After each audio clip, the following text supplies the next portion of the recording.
నమస్తే, welcome to Abhinav Bharat. తెలంగాణలో కాంగ్రెస్ ప్రభుత్వం ఇచ్చిన హామీల్లో మహాలక్ష్మి పథకం ఒకటి. 500 రూపాయలకే గ్యాస్ సిలిండర్ ఇవ్వడం ఈ పథకం ఉద్దేశం. అయితే ఈ పథకం ఇప్పుడు అర్హులందరికీ అందడం లేదనేది సర్వత్రా వినపడుతున్న విమర్శ.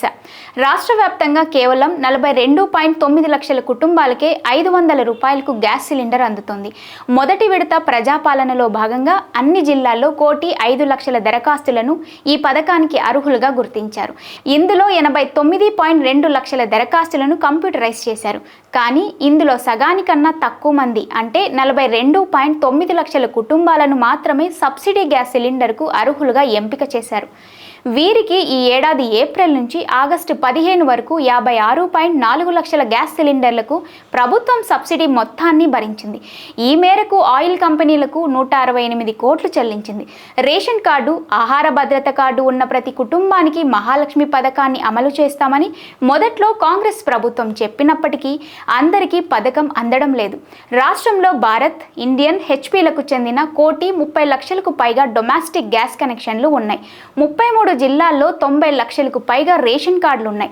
అత్యంత పేదరికం అనుభవిస్తున్న వారు, అత్యంత వెనుకబడి ప్రాంతాల్లో నివసిస్తున్న వారికి మినహా రేషన్ కార్డులు ఉన్న వారందరికీ గ్యాస్ కనెక్షన్లు ఉన్నాయి.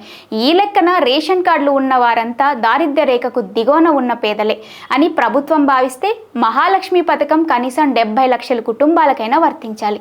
కానీ కేవలం 42.9 లక్షల కుటుంబాలకు మాత్రమే 500 రూపాయలకే గ్యాస్ సిలిండర్లు అందిస్తున్నారు. దీనిని బట్టి చూస్తే మహాలక్ష్మి పథకానికి రేషన్ కార్డుతో పాటు ఇతర అంశాలను కూడా పరిగణలోకి తీసుకుంటారని అర్థమవుతుంది. ఈ నేపథ్యంలో ప్రభుత్వ హామీ ప్రకారం తమకు కూడా 500 రూపాయలకే సిలిండర్ పథకాన్ని వర్తింపజేయాలని రేషన్ కార్డు ఉన్న వారంతా కోరుతున్నారు. మరోపక్క కొత్త రేషన్ కార్డులు జారీకి రంగం సిద్ధమవుతుంది. అదే జరిగితే లబ్ధిదారుల సంఖ్య మరింత పెరిగే అవకాశం ఉంది. ఇలాంటి పరిస్థితుల్లో ప్రభుత్వం తమ హామీని 100% అమలు చేస్తుందా, లేక సగం మందికి మాత్రమే ఇచ్చి దాటివేస్తుందా అనేది చూడాలి. నాయకులారా, మీ పనితనం మీ అధినాయకులకు తెలియజేయాలనుకుంటున్నారు. ప్రజలారా, మీ సమస్యలను మీ నాయకులకు తెలియజేయాలనుకుంటున్నారు. ప్రజా సమస్యల పరిష్కార వేదిక మీ అభినవ్ భారత్.